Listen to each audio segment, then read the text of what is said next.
Hey everyone and welcome. I'm Nabeela and you're listening to Reimagine Success, a space where we reimagine our relationship with work, success, and achievement.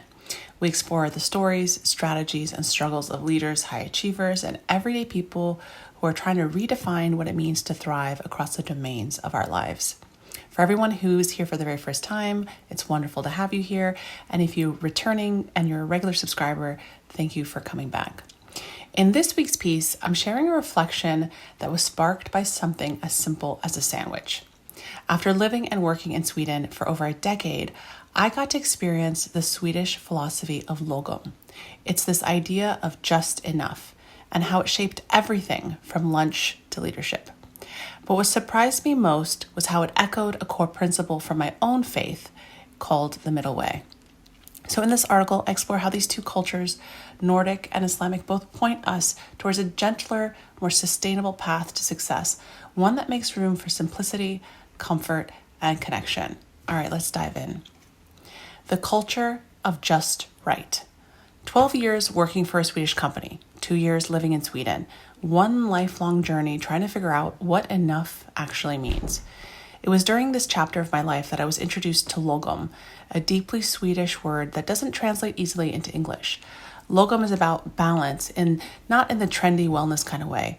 It's about just right, not too much and not too little. Lagom is about finding the middle way. And lagom isn't just a quirky cultural trait. It's a way of life. I gained many memories and lessons moving to and living in Sweden, but one of the earliest lessons I learned was about how the Swedes approach waste and excess. I still remember needing a tutorial on how to take out the recycling. In Sweden, every piece of trash had a proper home, and the level of sorting required in the recycling process felt like a college-level matrix of materials. It wasn't just how the Swedes recycled, it was the compliance and the communal commitment and the level of cleanliness in the process. The complex we lived in had a recycling hub, and upon entering, it was not only clean, it was well organized, and it was communally maintained. There was no rubbish on the floor, everything in its proper place, sorted and cared for. I recall walking into it for the very first time and being shocked. A similar setup in the US or Canada, if used at all, would likely not be as well maintained or well kept.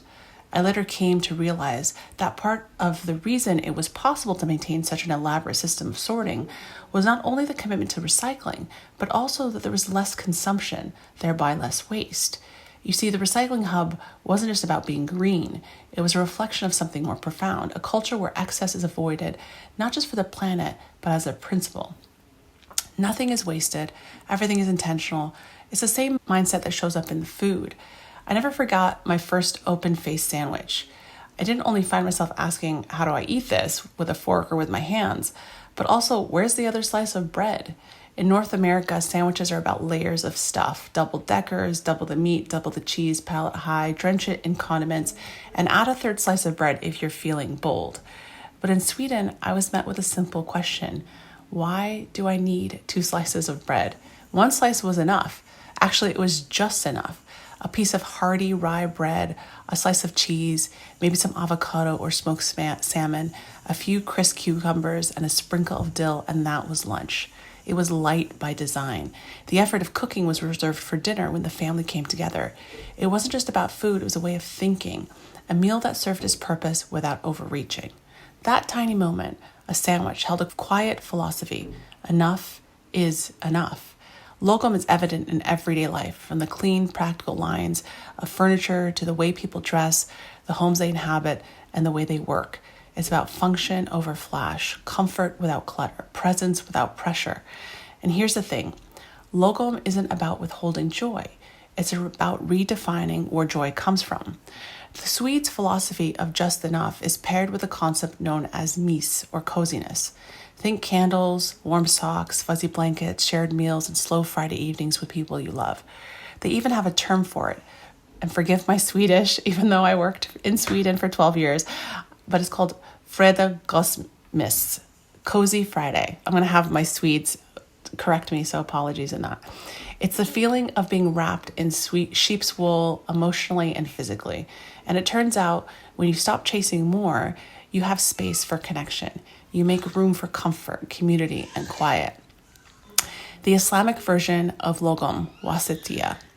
As a Muslim, I found all of this profoundly familiar. In Islam, there's actually a concept known as wasatiyyah, referred to as the middle path.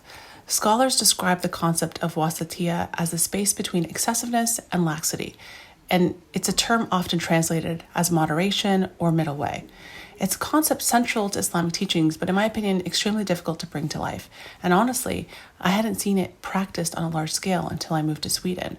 Wasatiyyah is emphasized not because it's easier, but because it's wiser. Finding the middle way, the moderate way, keeps you grounded. Think about walking on a balance beam. Lean too far to one side or the other, and you're going to lose your balance, falling off the right path. When you lean too far into extremes, whether it's ambition, consumption, or even pursuing what's good and beneficial, you risk losing your center.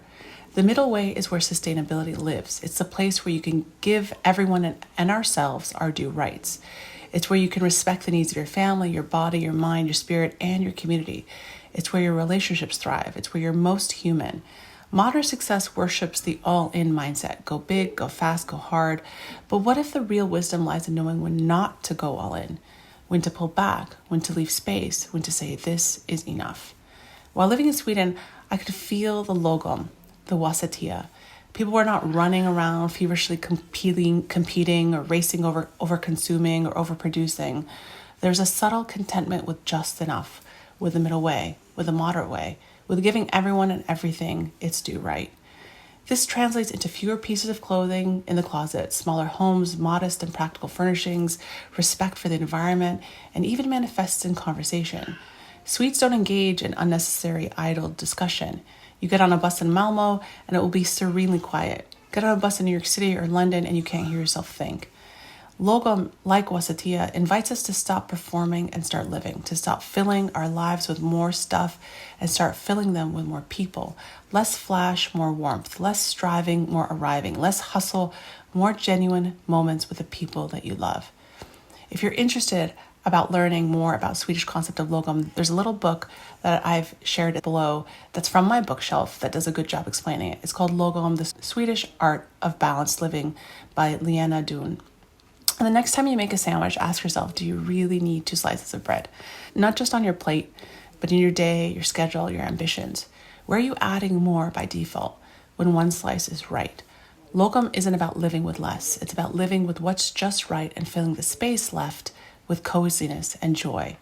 And maybe the middle way isn't the compromise we tell ourselves it is. Maybe it's the clarity we've been craving. Until next time, take care of yourselves and those around you. In partnership, Nabeela.